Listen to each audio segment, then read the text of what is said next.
Welcome to Sridevi channel. ఈరోజు అయితే నేను చక్కెర పొంగల్ తయారు చేస్తానండి.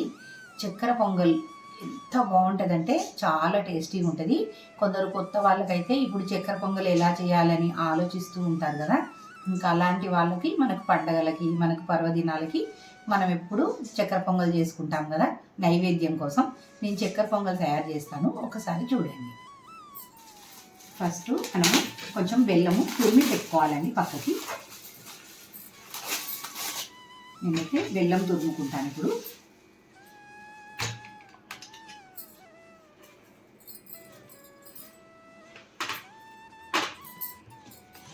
ఇట్లా కత్తితో కానీ లేకపోతే మీరు ఏదైనా రోకలి బండతో కానీ ఇట్లా కొట్టి తీసేసుకోవాలండి బెల్లాన్ని. పెద్ద గ్లాస్ అండి, పెద్ద గ్లాసు రైస్ తీసుకున్నాను. దీనికి మనము కొంచెం పప్పు కలుపుకున్నాం ఇందులో. అంటే మనము పర్వదినాలకి మన పండుగల రోజులలో కొంచెం పప్పు కూడా కలుపుకోవాలండి. ఉట్టిదే రైస్తోని వండుకోకూడదు. గురించి ఒక టీ గ్లాసు కందిపప్పు, మీరు పెసరపప్పు కూడా వేసుకోవచ్చు. అంటే కందిపప్పుతో చేస్తే బాగా ఇట్లా గుజ్జుగా బాగా వస్తుంది అన్నట్టు. ఇవి కొంచెం ఇందులో ఏమీ లేకుండా చూసుకొని ఇంకా వీటిని మనం కడిగేసుకుందాం. కుక్కర్లో పోసేసుకుంటాను నేను. కుక్కర్లో పోసి కడుగుతానండి.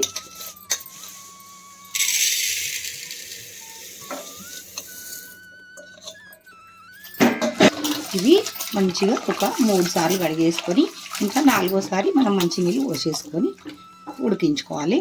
ఎందుకంటే కుక్కర్లో మనకు తొందరగా అవుతుంది అన్నట్టు. జస్ట్ మనం గిన్నెలో కూడా వండుకోవచ్చు, కుక్కర్లో అయితే చాలా ఈజీగా అవుతుంది. బియ్యం పప్పు ఒక 3 సార్లు కడుక్కున్నాను. కడుక్కున్న తర్వాత ఇప్పుడు మనం మంచిగా నీళ్ళు ఇందులో ఒక గ్లాస్కి మనము 2 గ్లాసుల నీళ్ళు పోసుకోవాలి.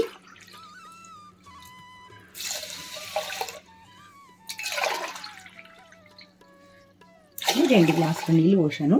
ఇది కందిపప్పుకు కొంచెం ఎక్స్ట్రా నీళ్ళు ఇందులో పోసేసి ఇప్పుడు దీన్ని మంచిగా మనం ఉడికించుకుందాం. దీన్ని మూత పెట్టేసేయాలి.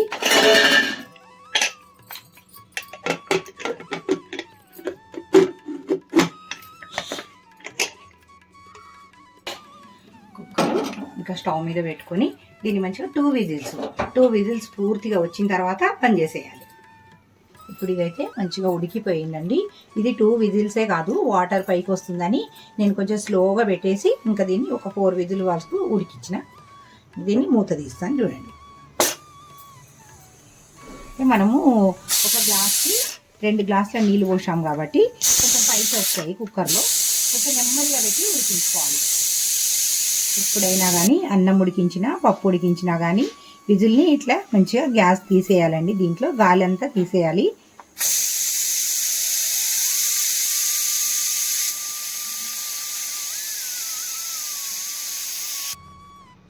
చూడండి, మూత తీసేసి మంచిగా రైసు అంటే మనకు ఒక 10 నిమిషాలలోనే ఇంత మంచిగా ఉడికిపోయింది.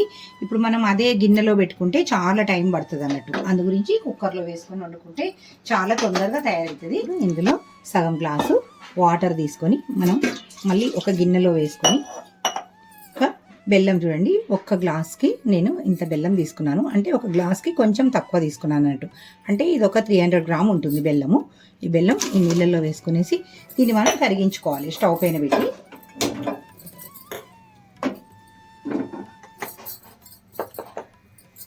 దీన్ని మంచిగా కరిగించుకోవాలన్నట్టు.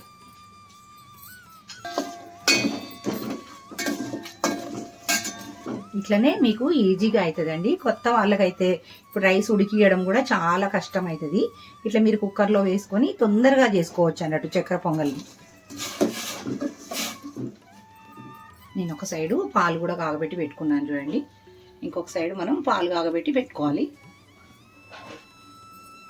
బెల్లం కొంచెం కరగనిద్దాం. మా ఇంట్లో స్వీట్ కొంచెం తక్కువగా తింటారు కాబట్టి నేను 300 గ్రాములు వాడిన.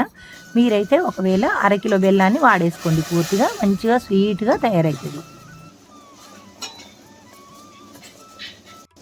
మనము ఈ బెల్లం వాటర్లో వేసుకొని కాగబెట్టుకోవడం అంటే పాకం కోసం కాదు, కాలి మనకు బెల్లం కరిగిపోవాలి అంతే.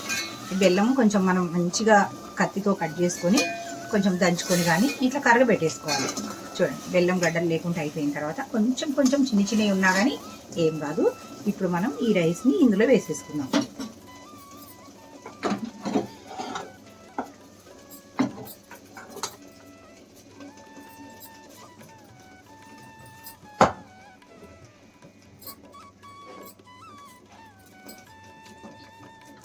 మనము పూజలకి, మనం పండగలకి చేసేటప్పుడు నైవేద్యం ఎక్కిస్తాం కాబట్టి ఈ పరమన్నం చేసుకునేటప్పుడు మనము నిండు గుండతో నీళ్లు తీసుకొని ఆ ఫుల్ కుండ వాటర్ అంటారు కదండి, నిండు గుండ నీళ్ళు అంటారు, అట్లా మనం అట్లా నిండు గుండతో వాటర్తోని చేసుకోవాలి. చూడండి, ఒక్క గ్లాసు ఇది ఎంతో మందికి మనం వడ్డించుకోవచ్చు అండి. మనం దేవుడికి వడ్డించిన తర్వాత మన ఇంట్లో ఉన్న వాళ్ళకి కూడా చాలా మందికి వస్తుంది. చిన్న ఫ్యామిలీ అయినట్టుంటే ఒక మీడియం గ్లాస్ తీసుకోండి రైస్ని. ఇది చాలా పెద్ద గ్లాస్ కాబట్టి చాలా రైస్ అవుతుంది అన్నట్టు. ఇప్పుడు దీంట్లో మనం చేసేది చక్కెర పొంగల్ కాబట్టి మనం షుగర్ కూడా వాడుకోవాలండి. అమ్మవార్లకి ఇట్లా మనం నైవేద్యాలు చేసేటప్పుడు కొంచెం షుగర్ వాడుకోవాలి. చక్కెర పొంగల్ కాబట్టి షుగర్ వేస్తున్నాను చూడండి. అంటే బెల్లం కొంచెం, చక్కెర కొంచెం వాడుకోవాలి. ఒక 4 స్పూన్స్ చక్కెర వాడుకోవాలి. లేకపోతే మీరు చక్కెర వాడకపోతే దీన్ని ఆ పూర్తి గ్లాసు, నేను గ్లాస్ చూపించాను కదా బెల్లం తురుము, పూర్తి గ్లాస్ తీసుకోవాలి బెల్లాన్ని. దీంట్లో మనము పాలు పోసుకుందాము.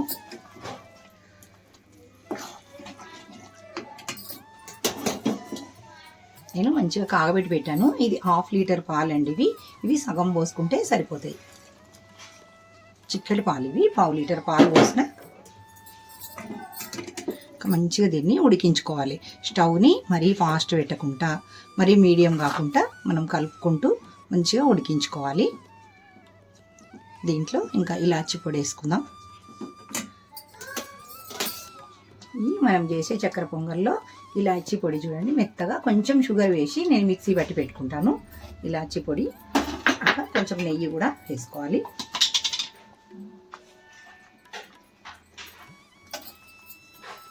అంటే ఒక టేబుల్ స్పూన్ ఇందులో వేసేసుకోవాలి.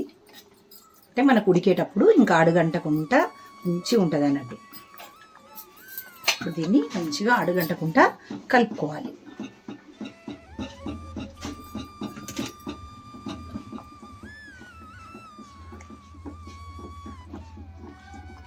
ఇట్లా కలుపుకోవాలి, అడుగు నుంచి కలుపుకోవాలి.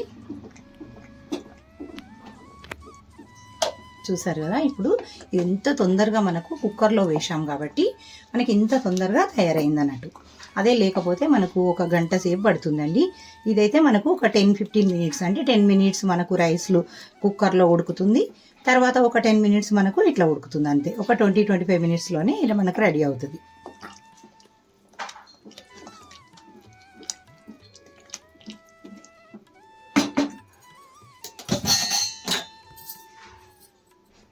నేను ఈ చక్కెర పొంగల్లో వాడిందైతే ఫుల్ క్రీమ్ మిల్క్ అండి. మీరు ఒకవేళ మామూలు మిల్క్ తెచ్చుకున్నారనుకోండి, అలాంటిదైతే 1/2 లీటర్ మొత్తం వాడుకోండి. ఎన్ని పాలు వాడుకుంటే అంత టేస్టీ ఉంటుంది అన్నట్టు.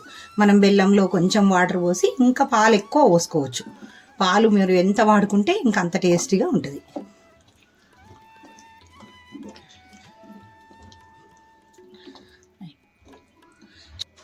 కొంచెం మనం పాలు కూడా కాగబెట్టినే పోసినాం కాబట్టి అంత ఎక్కువ మనకు ఉడకాల్సిన అవసరం లేదు. ఇదిగో చూడండి, ఇట్లా ఉడికితే సరిపోతుంది అన్నట్టు.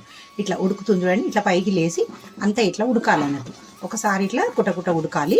ఉడికితే ఇంకా మనకు బెల్లము, చక్కెర అంతా మనకు రైస్కి మంచిగా పట్టుకుంటుంది అన్నట్టు. కొంచెం ఇట్లా గట్టిది, మనం ఏదైనా గట్టిది ఫ్యాచులా లాంటిది గట్టిది తీసుకోవాలండి. షెలాకి కానీ ఏదైనా కొంచెం గట్టిది తీసుకుంటే అడుగు నుంచి కలుపుకోవచ్చు. మందపాటి గిన్నె పెట్టుకోవాలి. ఇంక ఇత్తడి గిన్నెలు ఉంటాయి కదా, కళాయి పోసిన గిన్నెలు అయితే ఇంకా మనం చక్కెర పొంగల్కి చాలా బాగుంటుంది.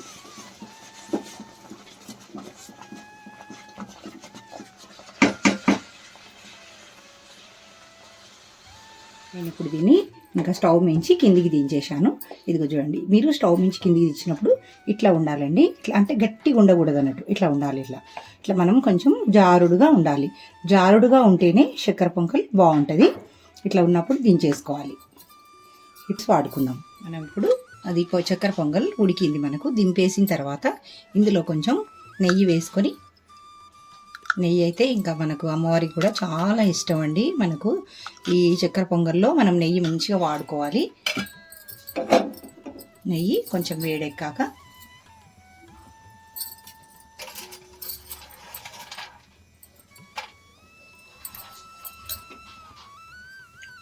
కొంచెం వేడెక్కాక ఇదిగోండి జీడిపప్పు,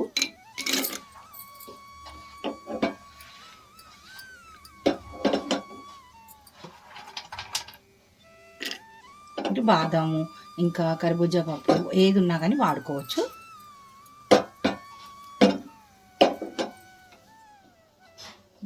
పప్పులు కొంచెం వేగిన తర్వాత కొన్ని కిస్మిస్లు,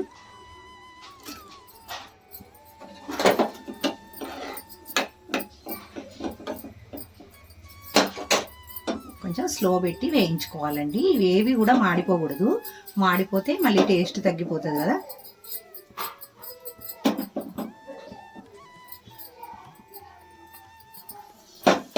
కిస్మిస్లు అట్లా అయిన తర్వాత కొంచెం కొబ్బరి అండి, ఎండు కొబ్బరి గీరుకున్నది కొంచెం వేసేస్తా. కట్ చేసుకొని కూడా మీరు వేసుకోవచ్చు.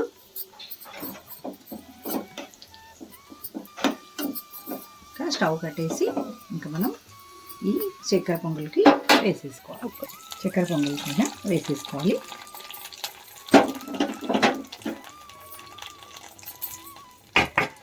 ఇవి మనం అంతటా కలిపేసుకోవాలి మంచిగా. నెయ్యి కూడా కొంచెం అంతటా వచ్చేటట్టుగా ఇలా చేసుకోవాలి. ఇంకా మనం చక్కెర పొంగల్ మనది రెడీ అయిపోయింది.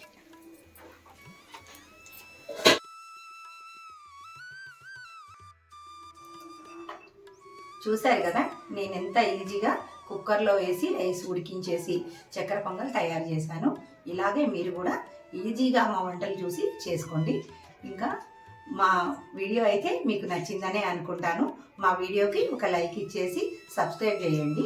ధన్యవాదములు.